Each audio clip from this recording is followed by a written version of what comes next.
जीवन में कई बार ऐसे अवसर आते हैं कि आप लोगों से मिलने जाते हैं और उनसे कुछ आकांक्षाएं भी रखते हैं, और कई बार जीवन में ऐसे अवसर भी आते हैं कि लोग आपसे मिलने आते हैं। इसलिए अतिथियों का सम्मान करने से पूर्व सदा कुछ बातों को स्मरण रखना आवश्यक होता है। यदि कोई आपके पास मिलने आता है तो उसके 3 कारण हो सकते हैं। पहला कारण होता है भाव, दूसरा अभाव और तीसरा प्रभाव। तो जैसा अतिथि उसको वैसा ही सम्मान दे। यदि आपके पास कोई भाव से आए तो उसे केवल आपका प्रेम चाहिए, आपका सानिध्य चाहिए, और यदि कोई अभाव में आया तो उसकी उतनी सहायता अवश्य करें जितना आप करने में सक्षम हो, परंतु इतनी अधिक भी ना करें कि वो उस सहायता का दुरुपयोग कर बैठे। और यदि कोई प्रभाव में आया तो स्वयं पर अभिमान ना करें, क्योंकि कभी ना कभी जीवन में आप भी भाव, अभाव और प्रभाव के चक्रव्यूह में फंस सकते हैं। तुम्हारी यात्रा शुभ हो।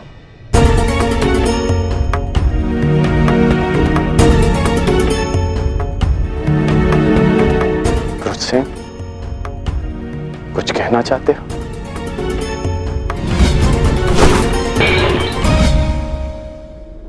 हाँ, वो आप वो आप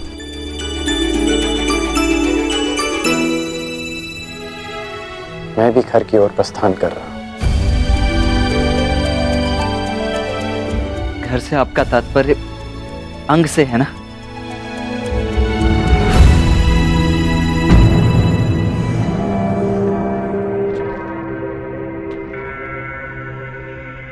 या हस्तिनापुर के राजभवन से?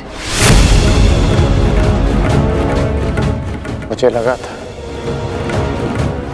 कि अब तक तुम समझ गए होगे कि मैंने जो कुछ किया समाज के लिए किया, परंतु तुम्हारे इस प्रश्न से स्पष्ट होता है कि तुम अब तक मुझे समझ नहीं पाए हो। और आपके इस उत्तर से भी स्पष्ट होता है आपके इस यथाकथित समाज में मेरे और मेरी माता के लिए कोई स्थान नहीं।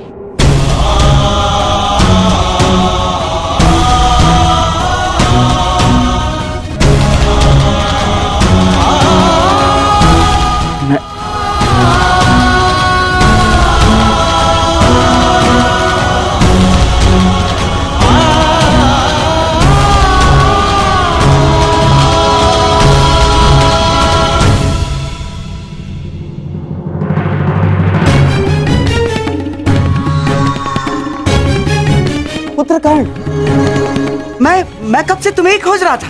पुत्र पुत्र, आपका यह संबोधन स्पष्ट करता है कि आप फिर से किसी योजना के साथ आए हैं। क्यों कर्ण? क्या मैं सदा बुरा ही सोचता हूं? मानता हूं कि हमारी सोच में भिन्नता है। मानता हूं कि दुर्योधन के पास जब जब भी मैंने कोई प्रस्ताव रखा तो तुम उसके विरुद्ध रहे, जानता हूं मैं। परंतु कर्ण, हमारी सोच में एक समानता भी है, और वो ये कि हम दोनों दुर्योधन का भला चाहते हैं। और इसी के कारण मैं तुमसे कुछ मांगने आया हूं कर्ण।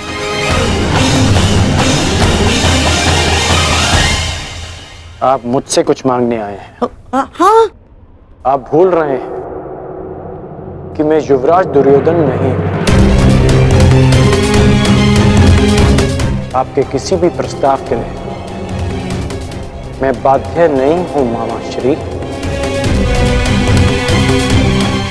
तब भी नहीं जब हस्तिनापुर का भविष्य संकट में हो? क्या तात्पर्य है आपका? हस्तिनापुर का भविष्य कैसे संकट में है? कदाचित तुम्हें ज्ञात नहीं है कर्ण, दुर्योधन ने द्वारका जाना अस्वीकार कर दिया है। क्या? हाँ, और तुम इसका अर्थ समझते हो ना? परंतु मुझे तो लगा कि वो द्वारका के लिए प्रस्थान कर चुके होंगे। हाँ, इसीलिए तो मैं तुम्हारे पास आया हूं। वो देखो, वो पांडव द्वारका जाने की तैयारी कर रहे हैं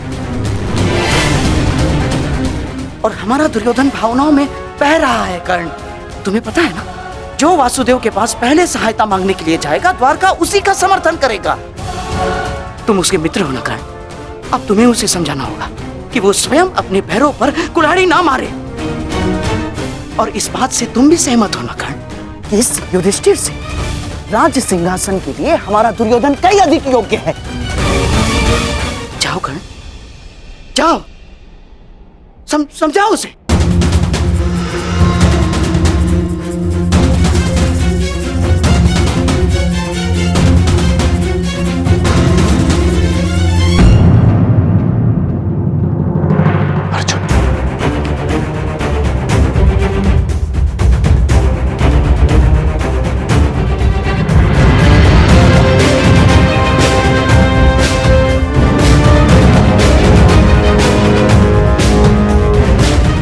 अर्जुन द्वारका के लिए प्रस्थान क्यों कर रहा है? द्वारका तो युधिष्ठिर को जाना चाहिए।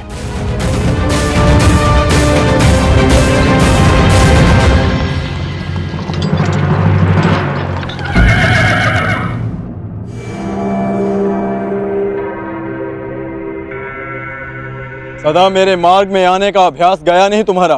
क्योंकि ये मार्ग तुम्हारा नहीं है। क्या तुम द्वारका जा रहे हो अर्जुन? तुम्हें इससे कोई प्रयोजन नहीं होना चाहिए। प्रयोजन है, विशेषकर तब जब बात द्वारका की हो।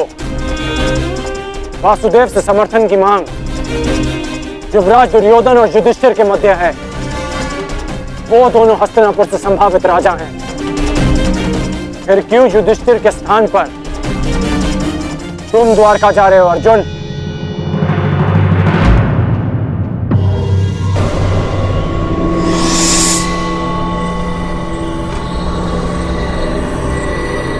हर जगह छल।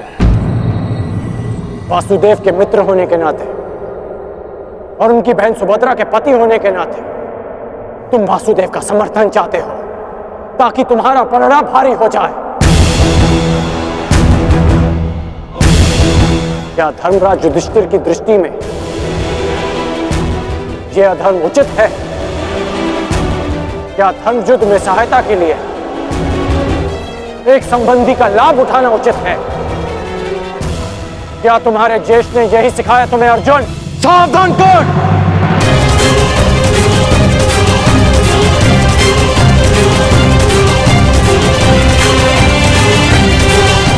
ज्येष्ठ के विरुद्ध एक शब्द और मत कहना। सही कहा तुमने। ये प्रकरण हमारे और कौरवों के मध्य है। इसमें ना ही तो तुम्हारा कोई प्रयोजन है और ना ही कोई आवश्यकता। समर्थन युवराज दुर्योधन को ही मिलेगा। ये भी ज्ञात हो जाएगा। आशा करता हूं जब मैं लौटूंगा तो तुम इसी मार्ग में मिलोगे और मैं तुम्हें सूचना दूंगा। द्वारका हमारे साथ है।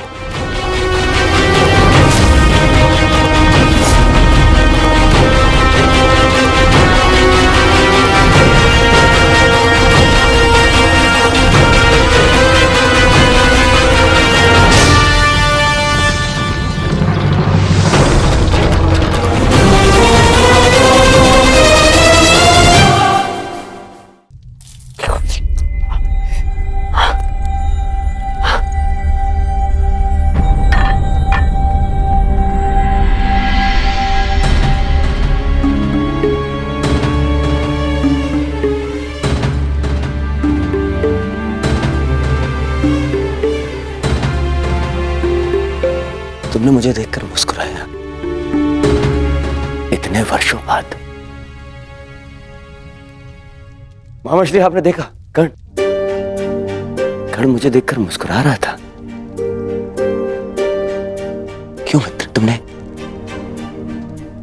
मुझे क्षमा कर दिया। मैंने आपको क्षमा नहीं किया युवराज। पांचाली के वस्त्र हरण के लिए मैंने आपको क्षमा नहीं किया और ना ही कर पाऊंगा।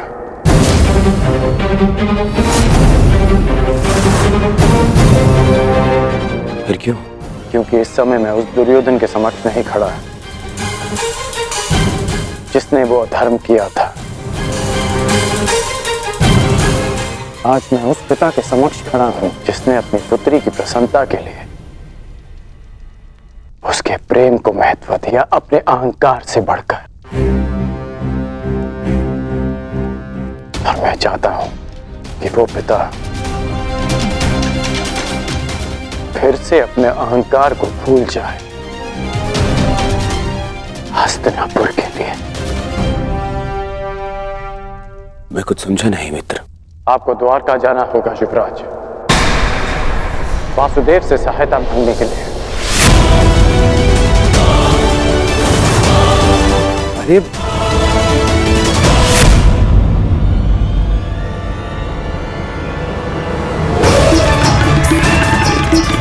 बहुत समझा। क्रोध मत कीजिए युवराज, क्रोध मत कीजिए। कैसे? शांत हो जाइए, शांत हो जाइए। फिर चल युवराज, हैं?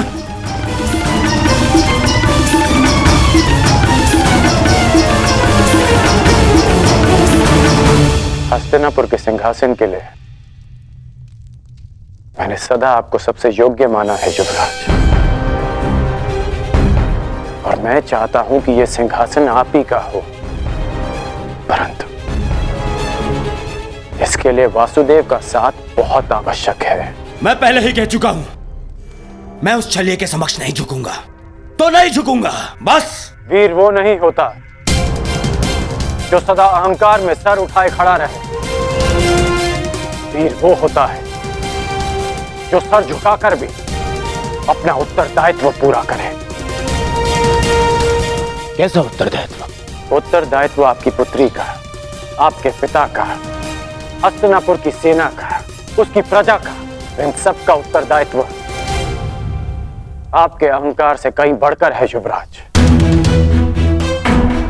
यदि हमें वासुदेव का समर्थन नहीं मिला तो इस युद्ध को जीतना असंभव होगा।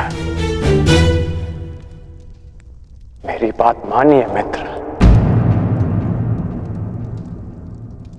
मित्र?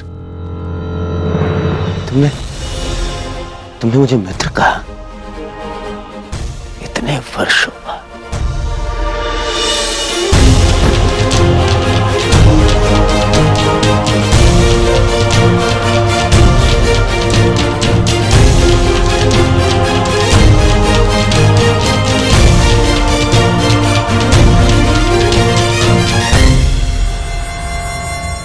अब और कुछ नहीं चाहिए। मैं आज बहुत प्रसन्न हो गया मित्र। सारा कलेश हर लिया तुमने, तुम्हारे इस एक शब्द ने। तुमने मुझे गले लगा लिया मित्र। अब तुम बोलो, अपना अभिमान क्या, मैं अपना प्राण भी दे दूंगा। तुम बोलो मित्र, तुम चाहते हो मैं द्वारका जाऊं? अब मैं द्वारका जाऊंगा। एक बात स्मरण रखना मित्र, हमें वासुदेव का समर्थन पाना है, अन्यथा आगे बढ़ना बहुत कठिन होगा।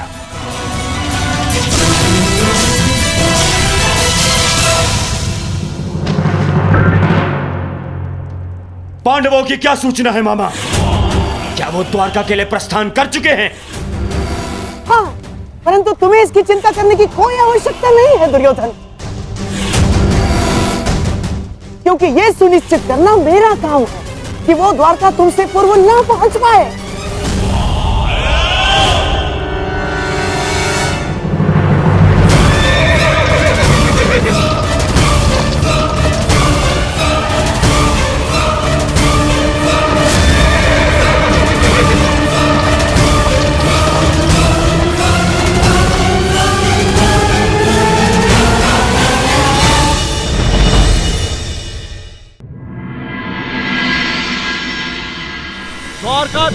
वासुदेव कृष्ण की, वासुदेव पुत्र सांब की, कुलवधू लक्ष्मणा की, द्वारकाधीश वासुदेव कृष्ण की, वासुदेव पुत्र सांब की, कुलवधू लक्ष्मणा की। समझ गए ना सब? भोजन में केसर भात और राजभोग अवश्य बनना चाहिए, ठीक है?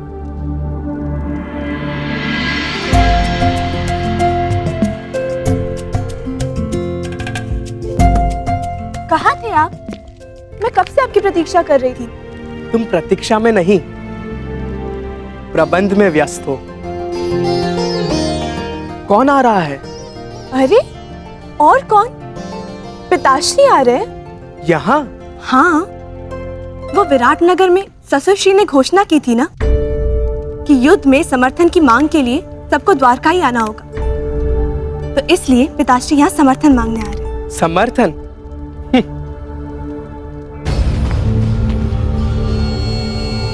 आप मुस्कुरा क्यों रहे हैं?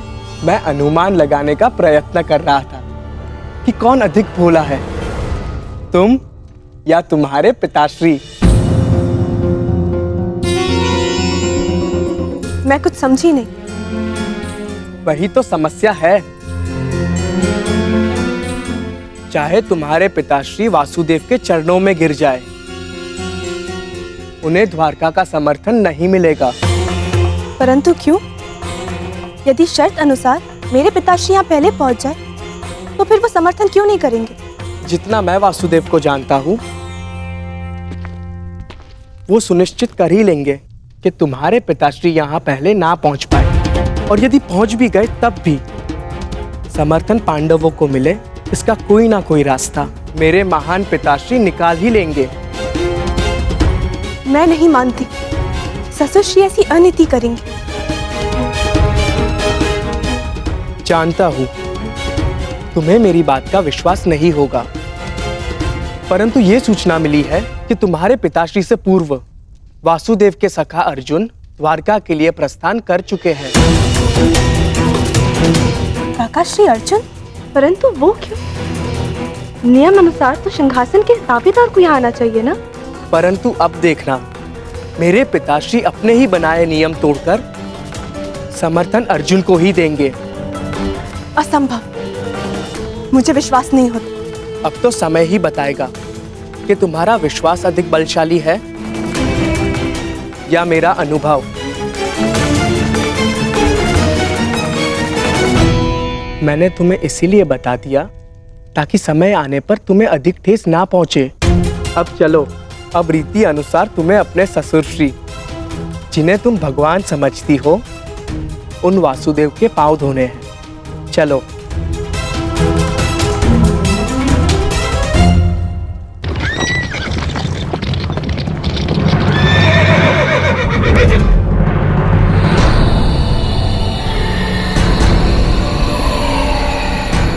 कहाँ है अर्जुन? इतने कम समय में इतना आगे निकल गया कि दिखाई नहीं दे रहा है।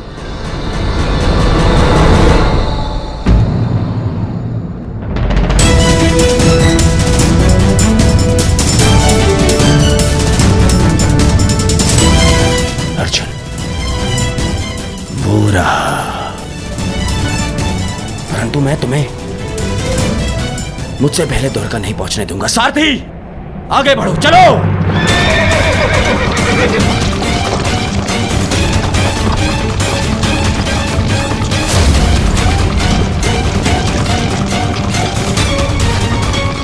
समझ में नहीं आ रहा कि कैसे इससे आगे निकलो।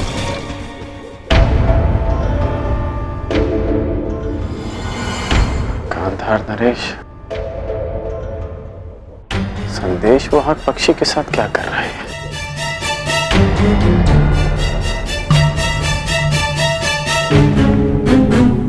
फिर किसी छल की योजना बना रहे हैं मामाश्री? ना ना, एक छल के उत्तर देने का प्रयास कर रहा हूं केवल, जो पांडवों ने किया है। आ जाओ।